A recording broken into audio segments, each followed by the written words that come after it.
সামনে গিয়ে মায়ের চরণ ছুঁয়ে দেব।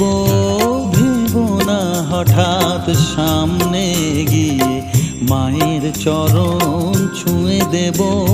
দূর থেকে শুধু চোখের জলেতে মার রাঙা পা ধুয়ে দেব।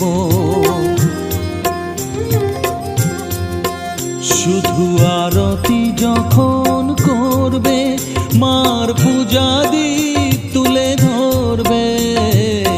আরতি যখন করবে মার পূজা দীপ